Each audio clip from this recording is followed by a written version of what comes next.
Good evening and welcome to the Monday, January 5th, 2026 meeting of the Green Worcester Advisory Committee. My name is Mary Niddle and I will be chairing tonight's meeting. Before we begin, I want to go over the meeting rules and other logistical details. Tonight's meeting is in a hybrid format, which means that we have committee members, city staff, and community members both in person and online on Microsoft Teams. This is a public meeting and it is being recorded. The draft meeting minutes are generally available for review and approval at the consequent meeting. Once an agenda item is called, there will be a brief presentation of the item, followed by any additional comments and clarifications from members of the city staff, and then an opportunity for anyone from the public to speak on that item before we proceed to committee discussion and action. The members of the public will be given a maximum of 2 minutes to speak in order to provide enough time for the discussion and keep the meeting on time. To help maintain an orderly meeting, please address all comments and questions through the chair rather than directly to any of the other speakers or committee members. Each agenda has an opportunity for the public to speak on a matter not on the agenda for a limited amount of time, no more than 2 minutes, at the public participation / community engagement or standing items to be considered for placement on the next agenda. While an item outside the agenda cannot be discussed by the committee may decide to take a vote to formally place the item for formal discussion on one of the forthcoming agendas. So we will start with a roll call. Mary Niddle here. Evelyn Hurwitz. Here. Pat Austin. Here. Ted Connor. Mary Leovich. Here. Thank you, Mary. Stephen is excused. Deirdre Murphy? No. Okay, so before we proceed to the review of the last meeting's minutes, I'd like to turn it over to John to introduce a new team member. Yes, thank you. Through the chair, I'd like to introduce our newest team member, as you put it, our Senior Energy Services Manager, Abby Shute. Abby been with us for about a little over a month now. We're 2 months now. And I'll turn it over to her to give you a quick background about what she's doing and what she used to do. Yeah, thank you, John, and thank you to the committee for having me tonight. As John stated, my name is Abby Shute, and I'm the new Senior Manager of Energy Services. A little bit about me: I have an educational background in sustainable development and climate change, of which I hold a master's degree. Before coming to the city, I worked for the town of Wayland, where I was their Assistant Director of Facilities and Sustainability. During my time there, I worked on their energy savings performance contracts, oversaw some installations of solar arrays, EV chargers, and also managed their net zero retrofit of their community center.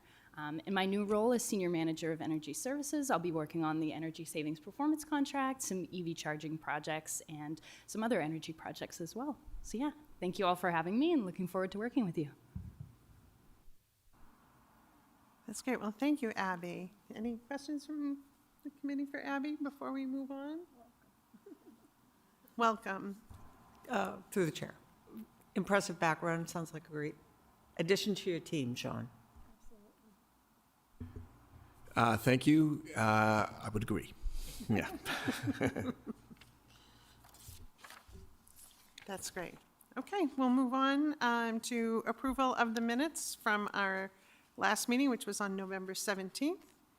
Any comments or questions about the minutes as presented? Through the chair, Ted did make some very minor edits, nothing of substance in terms of it was more just small clarity changes. So we recommend to accept with those small amendments as is.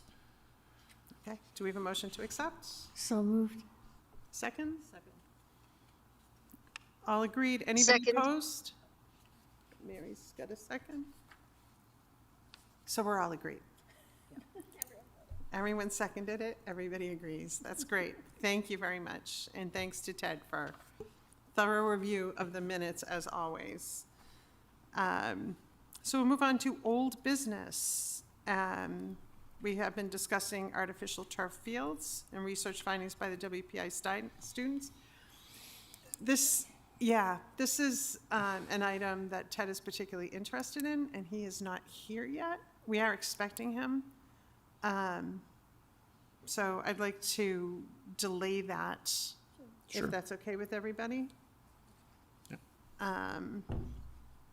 The next item would be public participation and community engagement.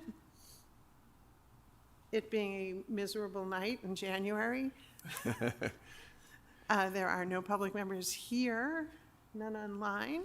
So we'll move on, and if someone comes near the end, we can move that around too.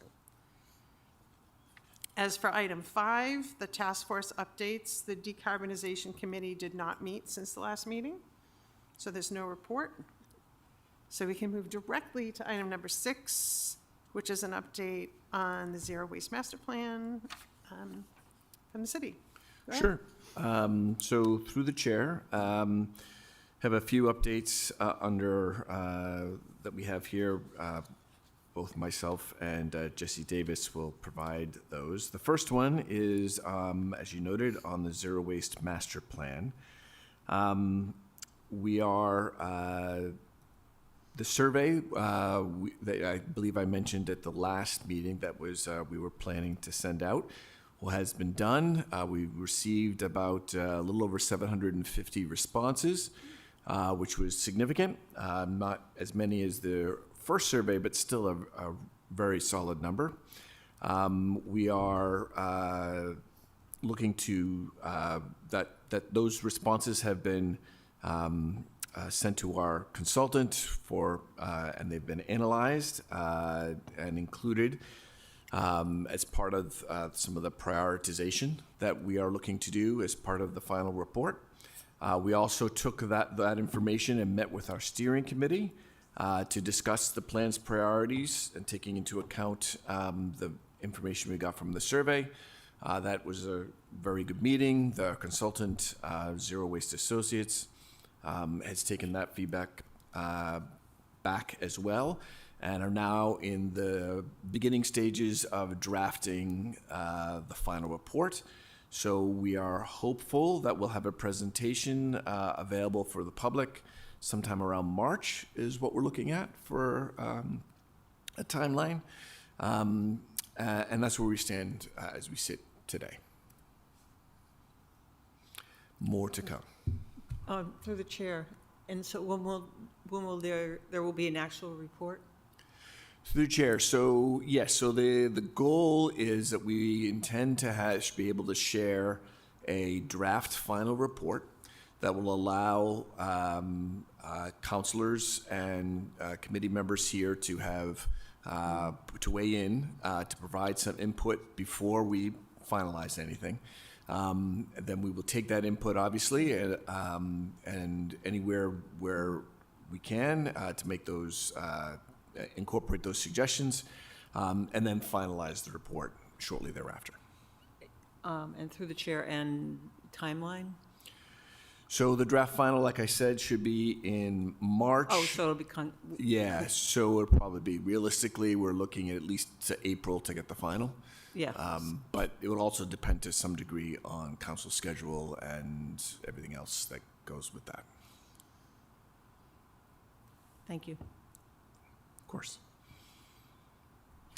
Through the chair, I have a question. Yes, Mary. I was wondering how many responses the city got on their survey. Is that information available yet? So through the chair, so we received about 750, a little over 750 responses to this second survey that we've done. That's a very solid number compared to other surveys in general, though I will say that the first survey we did regarding the Zero Waste Master Plan, which we ran in spring, I believe, garnered some 1,800 responses or so. So clearly not as many this time, but it was over the holiday period, so that we think explains for a fair bit of it. And I think it was put out to the public for a week less too. So between those two, it's not too surprising. But it was still a very good response. Thank you. Okay, any further questions about the zero waste? No, we can move on. So the next item is on energy. The first of the two items is on our energy savings performance contract. We did a request for proposal, which has been received. We received 4 responses. We are reviewing those responses now. As our Abby Shute mentioned earlier, she will be playing point on that project from the city's perspective, though we will have a review team that includes staff from our department, from the facilities departments at the school, on the school side, as well as the city side, as well as someone from the finance team to score and rank these different bid responses. We hope to be able to conduct interviews over the next couple weeks, and then based on those interviews and the original scoring on their actual proposals, we will make a final decision with luck sometime at the end of the month, and then proceed accordingly. So we're hopeful to then move into the contract negotiation phase and get them under contract as soon as possible so we can actually get them to work, ideally by the end of winter. That's great. And the next item, smart energy advice, I'll turn over to Jesse here. Thank you. So I mentioned this at the last meeting, but just a reminder that Gabby, our energy advocate, and I will be presenting at the Landlord Summit again this year. This is our 3rd year doing it.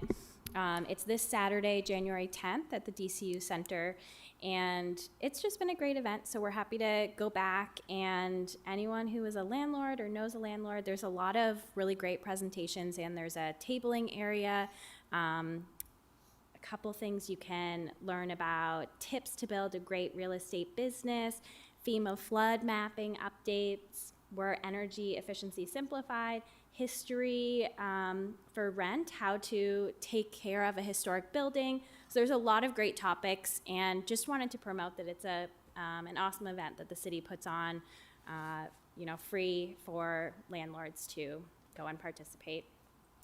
And we'll be there.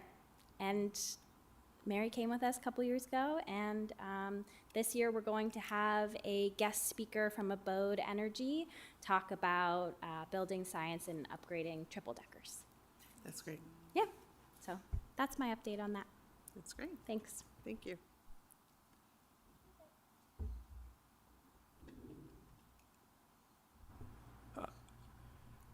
I'm happy to do the quick lakes and ponds, then we can flip it back to the earlier question. Go ahead. So the lakes and ponds update is quite short today. It's basically to let folks know that the annual State of the Lakes event is coming up this February 26th. Doors open at 6 p.m. Actual presentations will begin at 6:30 with the mayor and the city manager are both scheduled to speak for introductions, and it will be at the senior center as it's been last year as well. So we encourage you all to tell your network of people that the date and time, and to encourage them to attend. This is usually the big event that the Lakes and Ponds program does every year. It's always informative, always learn something new. So encourage you to both attend yourselves if you can, and to tell others as well. Okay, thank you. So Ted, to catch up, the piece on the artificial, the update on the artificial turf fields we held until you were here. So that might have been a little more time consuming than some of our other pieces. So we'll turn it back over to the city to talk about the research and findings by WPI students. Yes, and so actually this may be quick, we'll see. But as it stands, we received Steve McCauley, one of our committee members here too, who couldn't attend today, unfortunately. But his team was the team that oversaw the research on turf fields, among some other research projects they did. They sent the report yesterday. We simply haven't had time to do a thorough vetting of that yet. So hence why I thought perhaps this won't be too long. The bottom line summary is not unexpected in the grand overview, but I'm hesitant to go into detail simply because I haven't read the final report yet. I will mention that this was done by some freshman students that Steve McCauley and his colleague, whose name I'm going to blank on off the top of my head, another professor at WPI, collaborated on for their freshman class. So wanted to both note that they did some really good work. The freshmen, made an effort on this. It wasn't just a slapdash all-nighter kind of deal. It was for real. They asked questions, good questions. They interviewed folks, including myself, for this one, and with Ted as well as at least two of the interviewees did some good research. But I also want to put it in context that these are freshmen in college, so I would not expect us to, and I can say candidly that this is a first step as opposed to a final product in terms of what we do going forward. So with that, I'll turn it back to the chair.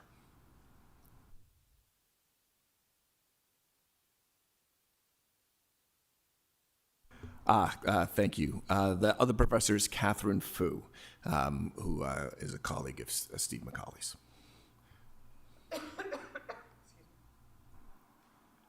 Through the chair. So, can we see the report? Where you haven't finished vetting it, but is it available to us as well if we're interested? Through the chair, once I actually haven't even opened it, but presuming there isn't an issue with that, then it's a public document, so for sure. Yeah. Okay. So we're just waiting until we have a chance to take a look at it. Indeed. Yeah, and I'll certainly share it to you. You are, I believe, noted in it, I'm sure, given your role in the interview process. Did they interview me? My understanding was that they did. Yeah. Not about turf fields? Are we sure? Because I talked to We are not sure. I am not sure. I would not. If you think no, I would defer to that. As I said, not so fast. But not opening it. I am unsure. The reason I'm unsure, I've talked to at least a couple of groups of Steve's students, but one of them was totally about trees, and the other one was more about Green Worcester plan generally. I'm trying to remember if I talked to anybody about turf fields. I don't know. Maybe. I don't think so. What? Through the chair, do you think you spoke to one of these students about trees, and that's why we got it confused? Like a tree project in the same program, the Great Problems Seminar? I've talked to two groups of his students. Okay, from this group. Okay. Well, I don't know what group it Okay. is. Yeah, I know they're Steve's students, that's all. Well, it's possible then we might have mixed it up. I just remember some of the students talking about interviewing you, and so I assumed it was for this one. But It's also possible that my memory is Maybe worse the than report worse will than I answer. thought. But the no, report I don't. might answer that question. I am trying to. I hope you're quoted as an expert, and you don't Yeah. even remember. Maybe you'll be An surprised expert by who what you said. doesn't Yeah. remember. What was that? Maybe you'll be surprised by what you said. Yeah. Gee, I was smart last week. Oh well. Yeah, we'll see. All right, I'm going to shut up about that. we look Yeah. forward to clearing that one up. Through the chair, Yes. I'd be interested in seeing it as well. Yes, through the chair, we can certainly share it with the the whole committee. Tell you, I also, through the chair, I don't remember John having a beard. Is that? I'm just a memory test. You know, that's No, I've had it the whole time. Oh, the whole I time. don't know. All right, all right. Pretty sure you were interviewed too. For It's the, time. no, It's time for me to hang him up. okay. Not sure if facial hair was on the agenda, but, okay, so we'll move back to the DSR project updates. Yes, moving on to resilience. We have 3 topics to give you an update on. The first is the Worcester Integrated Flood Model, which is related to our MVP preparedness grant. So we are anticipating a presentation to this committee this spring, most likely in April, but we will final determination to come. Basically, there are 2 big updates on that. We are about closing in on about the halfway mark of the project. We need to have it completed by June 30th due to funding considerations. The first phase we are nearing the end of and hope to finish it by the end of the month, which is the data gathering phase. We have collected an awful lot of data to date, but we're missing 2 big pieces, but we're working with our counterparts at the state to provide that. One is with Department of Transportation to get highway flood data, which they have a lot of good information on that, and there's a fair bit of surface area on our state and federal highways here, so that data will be very valuable. And the second is working with Massport about the data that we can gather from the airport. The airport has an awful lot of surface area, and it flows actually, a portion of it flows into the watershed, which then feeds into our lakes and streams. Most of that is actually, a lot of it is actually shunted aside where it should be, but the areas that aren't used regularly on the runway, for example, that those areas actually do end up to some degree coming into city property. So it'd be very valuable information to have. The specifics of that is what we don't know, and so that's what we're aiming to find out. The last piece of data that we are looking to learn, and we've started the process, is to the specific locations of where we're going to be installing flow meters. That will be in some of our, both our existing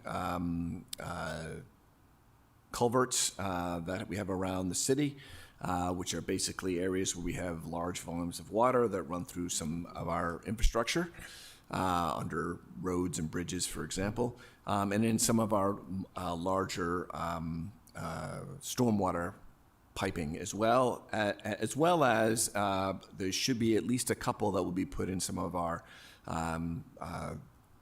water bodies that flowing water bodies like the Middle River or potentially the Blackstone, depending on location and value for that. So we're going to be looking into where the 2 most logical places to put that in, with the concept of being, do we want to put both of them upstream, both of them near Green Island area where things mostly run to, or do we want to try to see if we can figure out one for each, or perhaps more than one?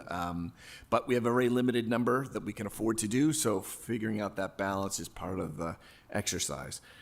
So that is ongoing right now to determine that. So that's the where things stand now.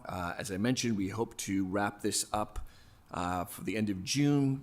This will then provide a working model of our stormwater system in whole, because if you recall from, I believe I mentioned it at a previous meeting, that it will also incorporate the donut hole, if you will, in the center of the city, which is the combined sewer area, where we have a separate team that is collaborating with our team from Weston and Sampson, a separate team from Kleinfelder who's doing a analysis of that area, and they are working collaboratively to make sure that their data can then be incorporated into the larger overall model that we're talking about here, so that we can have a full picture of how stormwater flows throughout the city. This model, by the end of this, will not be complete at that point. It will be a complete model, but will not have been calibrated, which is a obvious key next step that we hope to find funding for over the next month or 2 or 3, so that we can then proceed to phase 3. This is currently phase 2. Phase 3 of calibrating the model, and then we could then start using it for both determining key locations for both green infrastructure improvements and for gray infrastructure improvements, and ideally where the two can work collaboratively in similar locations, so that we can maximize taxpayer dollars or enterprise fund dollars that city residents and businesses chip into, so that we're using that money as effectively as possible. We do a good job now, but this would allow us to potentially do an even better job going forward. And what most importantly can help us avoid fixing one problem only to inadvertently move that problem downstream, which is obviously something you don't want. So this kind of modeling can be very helpful for that analysis. And that's the update on the integrated flood model. I can stop there before I turn it over to Jesse Davis to see if there's any questions from the committee.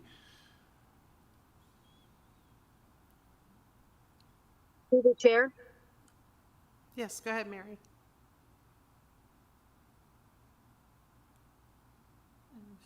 Go ahead, Mary.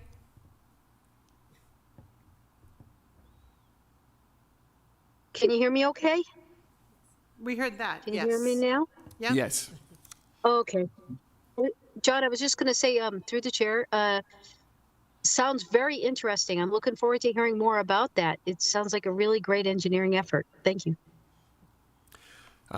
Through the chair, thank you. Appreciate that. This is a surprisingly complex and broad problem, and it is, I must say, quite interesting, sometimes fun to try to solve.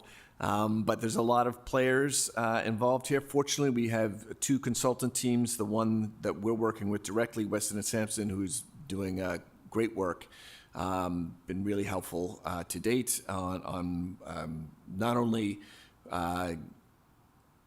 sort of keeping things organized, which is in itself a real skill, but asking the right questions. You can really tell when a consultant is paying attention because they're asking really good questions, and they clearly are. And the collaboration that we're getting from other parties, particularly the Kleinfelder Group, who is a completely separate but affiliated project over with the combined sewer overflow area, and their willingness to share that data and make sure that it's formatted in a way that can actually be incorporated into this model is also excellent. To your point, I'm hopeful, Mary, that we'll end up with a really strong product at the end. So thank you. Okay, go ahead, Ted. Yeah, through the chair. I'm just wondering, I bring this up every so often. There's a decades-old retention dam inside the old Millbrook conduit designed to hold back 5 million gallons of stormwater if it were functional. And I'm wondering if some phase of this study is going to look at that, whether it could be made functional as far as I know, it was built but never operationalized. Through the chair, so I do know that that specific question has been asked, and that the part of the research is to see what if that can be used, if it's worth investing money to bring it up to date and to use that, or if other changes have happened since its completion, which I think was in the 80s or 90s, I'm not sure exactly when, but it's been decades since it's been. Yeah, since it's raised, so there may have been changes to it directly that now make it somewhat obsolete. I don't know. But we did ask the question based on your feedback, so I'm hopeful that whatever the response is, we'll learn about that as this report comes to an end, a conclusion. Thanks.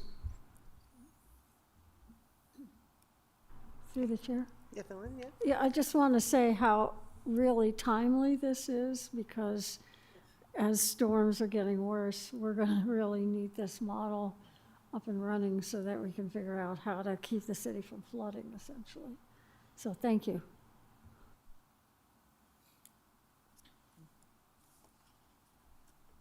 Okay, thank you. Okay, so I'll provide a quick update on this next project. We've talked about this a good amount here, the Green Infrastructure Maintenance Project. So we have been meeting bi-weekly with our consultants, Reimagine Roots and BSC, and they have made great progress since we started this summer. They did an evaluation and assessment of all of the sites, did some maintenance, but then have spent a lot of time developing plans and designs to revitalize those spaces. We've provided, many stakeholders in the city have provided feedback on their different designs and the goals, and considering things like how much water they can hold and the other benefits like pollinators, different benefits of these spaces and what we want to prioritize, and selected designs for them. So these designs will be ready to go, hopefully in the spring, and then Reimagine Roots can start actually implementing some of them, which will be wonderful to see these sites over the next couple of years really come back to life and start functioning the way we want them to. There are a few at schools, and it will also be awesome to see the students be exposed to this more really successful space that doesn't look like, plants that are kind of randomly placed, but actually really intentional and beautiful and serve as an education piece too. So that's very exciting. The other element in that project that we've been working hard on is our green jobs component. So we've been working to create a program to train people on how to maintain or build and maintain green infrastructure projects. It's a specific type of landscaping field, and we're working with the team to come up with kind of a curriculum plan and then have an in-field work component so people can get their hands-on experience. Reimagine Roots will lead that hands-on, and it'll be in the sites. They'll get that experience. We're still working through the design of that program. We met with some instructors that do a similar program in other areas to get ideas from them, and we're working on the budget. So there's a lot of elements still going into that, but we're getting closer, and we also hope that will happen in the spring or the summer to have a cohort. I think we'll do 2 cohorts, one this summer and one the next summer, to kind of test out this program. But that is we're still working on it, and maybe next time I can give more of an update. But that will be really wonderful. And it's a big part of our Green Worcester plan, thinking about how do we create jobs in this field and train people. So that's that part of the project. Yeah. That's great.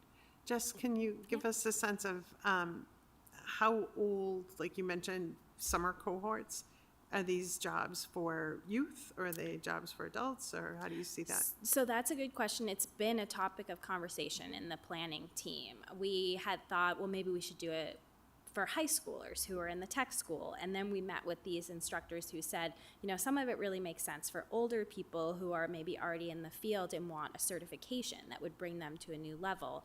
So we've been researching certification options. So we don't have a final age range yet. We are thinking probably 18 to 22, but that is not set in stone. It's still part of the discussion, and also how many people can be in the cohort will depend on the budget around if we want to do certifications for everyone, how much would it cost for them all to take an exam to receive what kind of certification. There's still a lot to figure out. So we don't have the exact age yet. It's definitely something we're discussing. How do we target outreach then for who would want to apply? There's a lot to be figured out for it. Yeah. Okay, thank you. Did you have a specific idea you wanted to share, or just? I was just curious. Okay. Yeah. My experience with green jobs is always that those questions, the the outcome, right? The jobs, are the jobs there? Are they Yeah. sustainable wage jobs Right. when they're out? So it's a very complex Yes. project that requires a lot of patience and making sure that all your things are right. So I think you're doing the right thing in considering all the options. So yeah, more to come. And also, I think we'll kind of recognize that it's our first time trying this. It'll be a pilot, the first cohort, and we'll see how it goes. Right. But I think our kind of vision, or part of it, is to think about how can there be more companies like Reimagined Roots. I know there's many out there, but that people want to work for and see that as a good field and a good job to have, that are doing these sustainable landscaping projects. That's why we want them to be exposed to them and work for them during the summer to see what that kind of job could be like. All right, thank you. Okay, I'll do the next update. So the next one is Milwaukee Forest update. So we did our final site visits in November. Evelyn joined us with Reimagine Roots again. They did the maintenance for the 2 sites from April or May through December, and their contract ended at the end of December. And we did these site visits. We went over the progress of the sites, what they experienced during their maintenance period. They wrote a comprehensive report, very detailed. They did a wonderful job, really excellent. The amount of time and effort they put into taking care of these spaces was really impressive. We were really happy with their work and actually asked them to come and present to GWAC about it, and they'll come this spring and talk about it. And we need to they actually helped in their report write out what they thought would be important for the next bid, because as we're going into this, we need to bid another year or 2 to be determined of maintenance for the sites. And they were able to provide some good information so we know how to more accurately write a scope of work, because when we were writing it last time, we were kind of, we were working with BSCR consultants, but it was our first time figuring it out. So we're going to do that. The bid will be late winter probably, so we can get someone on board. We were hoping April, I think. So we'll see how that goes, but that will be coming up, and they'll come and do their presentation. And I don't know, Evelyn, do you want to share anything about going to the sites and what you thought, or going to McGrath anyways? Yeah, through the chair, yeah, I was only able to attend the McGrath site.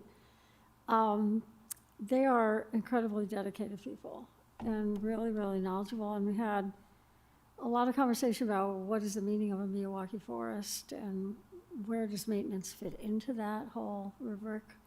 A lot of really good, thoughtful questions about it. And so I guess, Jesse, I'm just curious, given the timeline you just said, so they're not going to be on contract for this 2026? Correct? We don't have anyone on contract for the next 3 months until 3 it's months, okay, bid, so yeah. when the spring comes. Yeah, because they're kind of Right, they're- hibernating right now. Yeah. They definitely are hibernating, but they sure have grown. They're really, Yeah. I mean, I think that struck me was what a tremendous sense of ownership the folks who are actually doing the work in the forest had. They just really care about them, which is great. Can I ask another question sort of related to trees that I didn't know where to fit in here, but when you do the landlord presentation, the landlord workshop, is there going to be any discussion of tree planting when you're there? Thank you for the reminder. I forgot to mention trees when I talked about the landlord summit. So we have been working with Clark and the HERO project for a while now. The HERO students did a research project around landlord attitudes with trees, towards trees, and we saw their presentation over the summer. They did a great job with that initial research. Unfortunately, they didn't gather as much feedback from landlords as we had hoped through that project. And they've been kind of continuing work in different ways on this. But when the landlord summit came up, we talked to John Rogan, their professor that manages the HERO program, and he's actually going to come and table and talk to landlords. And I don't know how many students or if he was able to bring a student, but we were emailing about it, and we got him a table. So he'll at least be able to talk to some landlords about their attitudes with trees, which would be great because it was hard for them to reach them during their initial surveying. The students had gone out and tried to do door knocking to try to in person talk to people and get their surveys answered. And it really only worked at businesses because we also want to know residential landlords, but those landlords often don't live there. I mean, some of them are owner occupied, but many aren't. So it was hard to get information from those people. So this is hopefully a good opportunity to gather some information. Yeah. Through the chair, just to add here, the reason that's so significant is that in order to get enough trees planted in this city to grow the canopy, they can't all be on the city streets or city property. They have to be on private property. And because so many of the areas that are heat islands have rental properties, it's crucial to get to the landlords and get their buy-in for tree planting, which is why this is really great that John Rogan's going to be at the landlord summit. Yes. Thank you for the reminder. Sure. You're actually reminding me, I should email him and check in about what time he'll be there. So thank you for the reminder. Yeah. Did anyone have other questions about the Milwaukee project? No, I think we're good. We're ready to move on. Excuse me. So the last item on the DSR updates regarding staffing, just to keep you all informed, you did obviously earlier meet Abby Shute, our new Senior Manager of Energy Services. We also recently were able to hire an intern, Zach Baranowski, who's been with us about a month, give or take, who's been doing great work, sort of supplementing us in doing some of the work. What you'll see next is that we don't have a zero waste coordinator or a sustainability and GIS analyst yet. But Zach has sort of stepped into the breach, if you will, to sort of do some of the basic tasks that those jobs require, so that at least those processes can continue on. When you have a relatively modest staff, as our department has, when you lose a couple people, that actually makes a serious impact, because the rest of us pick up the slack as best we can, but we can't move as quickly on all things as we obviously would like. So to that, having Zach on board is great, and that we had just posted not just, but last week we posted the zero waste coordinator position. We will send you a link to that after this meeting, and we strongly encourage you, if you can, to share that with your networks so that we can get a good pool of candidates from which to hire someone. On the sustainability and GIS analyst, we did receive 100 and some odd applications. We are down to second interviews now, so we hope to be able to select someone very shortly, and then bring them on board, obviously based on their availability, et cetera, but in the not too distant future. So we're cautiously optimistic on that. I believe I mentioned at the last meeting, but maybe not, now that I think of the timetable, is that we did have a zero waste coordinator selected, and unfortunately, due to personal reasons, he was unable to accept the position. At the end of the day, he had to back out, which was perfectly understandable, but unfortunate for sure. I think would have been a great candidate, which is why we're going back out and moving forward. So again, we'll send you that shortly. And like I said, if any help you can in sort of spreading the word on that position would be great. We're obviously with the Zero Waste Master Plan now moving into the draft final stage. We really, really, really want someone on board at least by the time that that's done, so they can pick up the mantle and start the implementation process, the key priorities that come out of that plan. So that's the staffing update as it stands right now. Thank you. Ted? Yeah, through the chair, could you just say a little more about the sustainability and GIS analyst, what that role is, what that person would be doing? Through the chair, sure. So this position is a slight amendment to the position as it was held by the previous data analyst, Sarah Mount, who you've met here, who used to staff along with Jesse here. Jesse's doing yeoman duty, double duty. And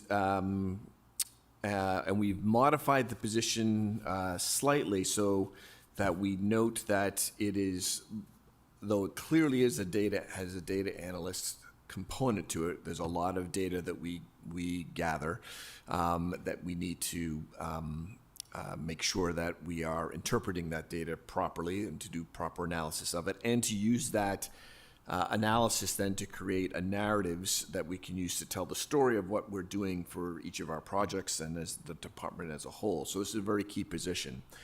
One of the things we really recognize, though, is that there needs to be a GIS component to this as well. Our previous data analyst, as a fortunate byproduct, had great GIS experience, and we want to incorporate that into this new position so that we don't lose that. And so we want to have that in there. So that's part of the was part of the job description, that people have those basic GIS analyst skills. And then, of course, we want someone who has a sustainability bent, if you will. So hence the name change from data analyst to sustainability and GIS analyst, if you will, to take, because that's the specific data sets that we'll be looking at. But part of the GIS piece is particularly helpful in terms of crowdsource mapping, for example, is one that we've used in the past and hope to do many more of them in the future, so that we can, like, determining where we want to put EV charging stations and asking the public, and then taking that data and being able to map that in an effective way is an option.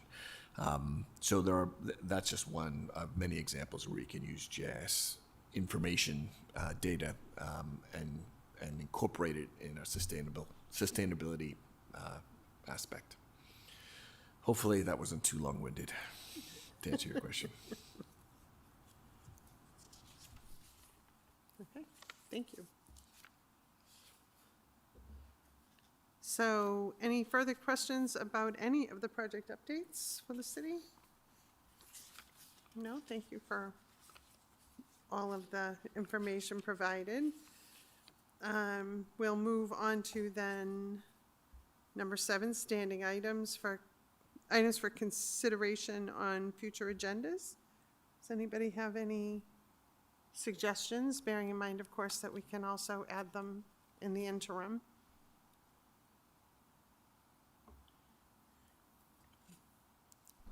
Yeah, through the chair. Just wondering, another year's gone by. When do we get into the next annual report? That must be. It's a calendar year, so then you prepare it at the beginning of the year, and it comes out. I can't remember, in April, or what is the plan for that?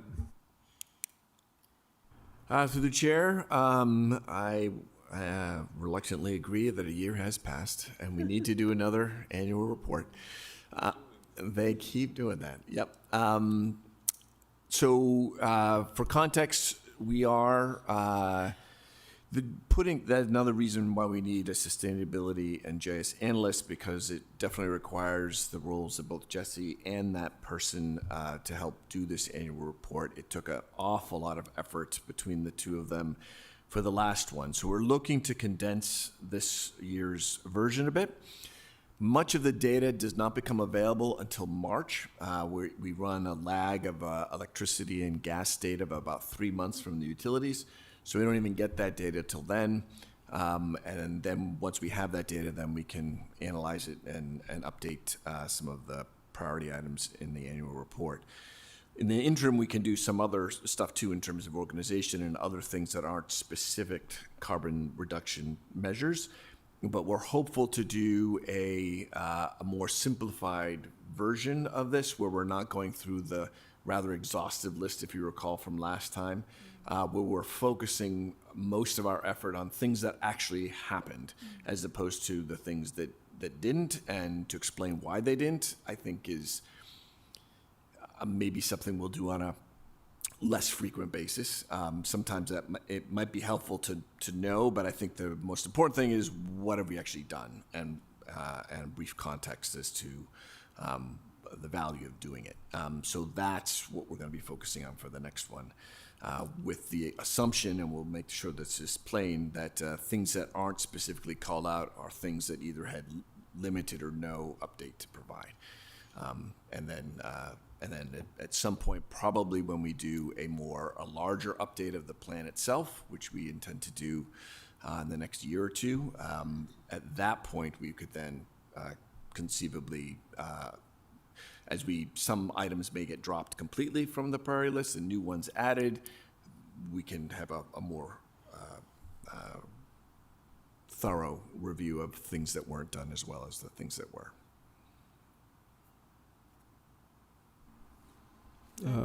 Through the chair, so question and a thought. The question, the greenhouse gas inventory is also annual, is that right?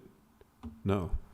Through the chair, no. That, if you recall, the first one we did was 2009 to 2019, and then the second one we've done, which we finished last year, was from effectively 2020 through 2023. And so we're not looking to do one this year. We're actually looking to do it for next year. So basically every 3 years is how often we do it. They're pretty expensive and very time consuming. And we definitely need an analyst before we do that. Yes, good point. No, I can imagine. Through the chair, I thought the last time we looked at an annual progress, and maybe it was not over just the past year, I don't remember, but so you're saying that won't be updated for this one. I'm somewhat in agreement that we don't need to repeat the same template kind of process over and over, and that there's a trade-off between how long you make it and how much people are actually going to sit and read it. So I'm in favor of something that's, more relevant to what actually happened this year. But I do also think there's value in stating, the climate we're in, the political climate, all of that, and why things don't happen and what the obstacles are. I think that's a key part of the story. So, again, not to go on and on about it, but just to sort of, it's part of where we're at, and I think it belongs in there. Through the chair, completely agree. It definitely will be added. Yeah, context is important. Through the chair, and how does that annual report line up with, can we use the dashboard to fulfill any of those requirements? Through the chair, so the dashboard is often, it was a byproduct, if you will, of the annual report in large part. Though there are intermittent updates that we do to the dashboard that may inform next year's process. Again, because we don't have that analyst, you can see how key that position is. We haven't done a dashboard update in about 5-6 months, but the hope is that we can start doing those more actively, and then that data will obviously inform of future years, but it will not be the whole piece. It'll be a subset of. That makes sense? Through the chair, yeah, I just come from, in my past, before I retired, you can get into a trap of spending all your time doing your reporting, and so much reporting requirements that you get kind of hard, you can't do your main job. Yeah, so I don't know, just thought like if you could, I was just wondering if there's some way we could use a dashboard to save some of the, but it comes from it, Well, yeah, it's a challenge to do that, given Yeah. the the substance of the Green Worcester plan itself. The dashboard is really the highlight, but there is overlap, and so we try to not do the overlaps twice, for sure. But to your point, that's why we're definitely looking to see if we can streamline this a bit so that we're focusing on just the things that were done that are relevant, and that the public, we think, should know, and a few things that maybe the public they should know all about this stuff, of course, but maybe aren't as interested, but still key stuff for people who may be doing research or something like that, where there may be longer term benefits from this information. So we definitely want that in there too, just for historical purposes, if nothing else. But to keep all of that in, to your point, in relation to the actual job of actually doing the stuff. So it's a balance. Okay. And we want to keep Jesse on board too, so we don't want to scare. Ted, do you want to write it this year? I want to write it. No, thank you. Buried in our history, there were actually going to be quarterly reports too, which is crazy. But I actually think we're getting monthly reports, so we don't need quarterly reports. So the monthlies count as quarterlies, I think. So, oy, yeah. No, let's keep it focused and simple and relevant, but it is a messaging opportunity, and that's the whole picture. Yeah, again.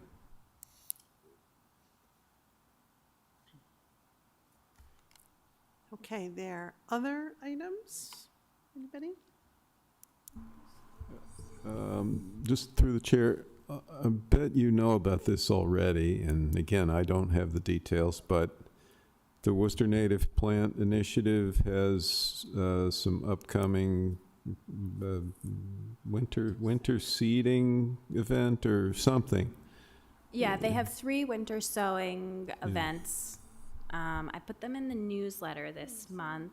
And the Native Plant Initiative sends out emails if people aren't on those. They can join our Green Worcester newsletter. Shameless plug here. They're in there. Unfortunately, the Native Plant Initiative doesn't keep their website up to date with the events that they have. So, excuse me? Yeah. But anyways, it's hard to, it can be difficult to find them online, but they are in our newsletter. Whenever I receive those, I add them to our newsletter. There are 3 of them coming up in January, so I haven't been to those events. Have you been, Ted? I've heard they're great. I only went to the one at Clark that DSR co-sponsored. I think that's the one I've been to, but I get their emails, and I always get their email like 2 days before this meeting, and then I get something to report that you already know about. Yeah. Yeah, we'll say for the through the chair that the Winter Sow event is actually very well attended. If you've got any gallon milk jugs, save them, and they can be used to basically take some seeds. They'll provide the seeds. They do have some jugs that are available, so that if you don't have as many as you would like, you can borrow 1 or 2. But the idea is that you bring in whatever you need and maybe an extra one for someone else. And then plant those seeds, and then you put them outside. You cut them so that the water can get in. Creates a little greenhouse, but they're outside intentionally so that the seeds recognize the cold and then will start sprouting when they need to. We did it at our house. We did 6 of them. Waited till like March and said, 3 didn't make it at all. I promptly forgot all about them, but and moved them, but didn't move them inside, just moved them in a place where I was eventually going to recycle them, only to find out about 3 weeks later that those 3 had sprouted too. So the point being is that if you're patient, it can be remarkably fun and successful. It was really educational for me to do it with these. The seeds are almost hard for me and my old eyes, but it was tough. They're tough to see. I mean, they're really small. And you end up with just a whole bunch, which we replanted in our yard, and now we've got 6 new varieties of native plants in our garden, and hope to do another 6 for this spring. So it's a great program. It's great that they do this. They don't make any money doing it. It's all volunteer effort. So strongly encourage anyone who's interested, even a little interested. You will come away not only with actual materials, but you'll learn a lot too. The wealth of knowledge in these rooms is rather impressive, to say the least. So I found the dates.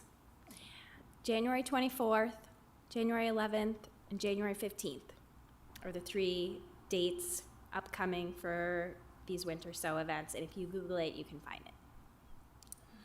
I do know the last one, I believe, is the one that's at the UCW Church on the corner of Holden and Shore Ave, but I'm not sure the locations of the others off the top of my head. Through the chair, I was just going to add, they have a Facebook page, which I think is where they keep up-to-date information. Yeah. Cool. Great. Thank you, Ted. Any other items? Events? Does is the city, I know you've got a lot on your plate, the city have upcoming plans for Earth Day or any spring green events that we know of? I'm sure there'll be an Arbor Day celebration as usual. There will. I don't know the details yet. That'll probably come out toward the end of the month, give or take. From our department, we don't have any specific plans as we sit here today, but we'll let you know as soon as we have something, if we have something. Okay. So that brings us to the end of our agenda. Our next meeting is scheduled for Monday, February 9th. Do we have a motion to adjourn? Ted, any second? Second. Evelyn, anybody opposed? Okay. Well, thank you. Thank you for being with us, Mary, online.